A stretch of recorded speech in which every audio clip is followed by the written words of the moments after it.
जय हरी विठ्ठल मित्रांनो, आज ना आषाढी एकादशीच्या निमित्ताने मी रात्रीच्या फराळासाठी ना तिखट आणि पातळ साबुदाण्याची खिचडी करणार आहे। त्यासाठी मी इथे घेतलेला आहे कच्चा एक बटाटा, तो किसून घेतलेला आहे आणि थोडेसे शेंगदाणे, मिरच्या कट करून टाकूयात मिक्सरच्या भांड्यामध्ये।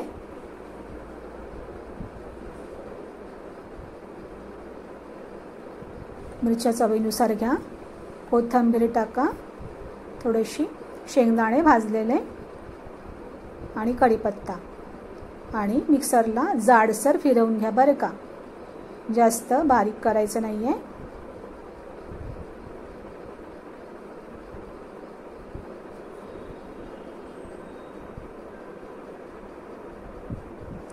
आणि आता पातेल्यामध्ये तूप किंवा तेल आवडीनुसार घ्या आणि त्यामध्ये वाटण केलेला मसाला टाका आणि थोडे 2-4 मिरे किंवा मिरीची पावडर टाका, अगदी थोडीशीच टाकायची आहे।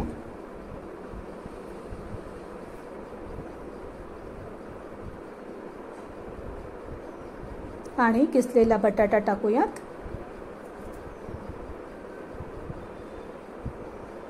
बटाटा पण छान परतवून घेऊयात।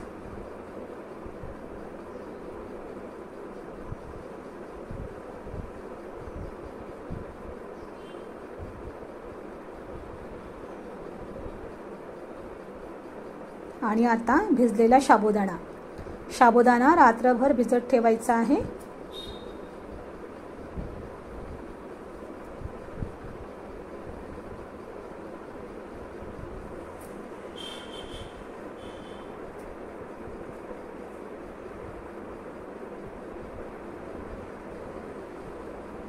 आणि आता आपल्या आवडीनुसार पाणी टाका।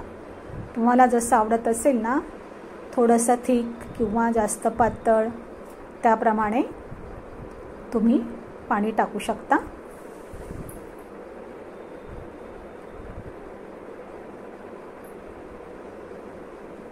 आणि मस्त उकळी येऊ देऊयात। यामध्ये आपण मिरे टाकलेले आहेत ना मित्रांनो, त्याची टेस्ट ना खूप छान लागते। आपण व्हेजिटेबल सूप वगैरे बनवतो ना, त्यामध्ये आवर्जून आपण काळे मिरे टाकतोच ना। आणि लिंबाचा रस, 1 लिंबाचा रस टाकायचा आहे। आणि तुम्हाला आंबट गोड चव आवडत असेल ना, तर थोडीशी साखर सुद्धा घाला। मी इथे घालणार नाही आहे साखर। साबुदाण्याची पातळ खिचडी तिखट मस्त रेडी आहे। गरमागरम बाउलमध्ये सर्व करा आणि खायला घ्या।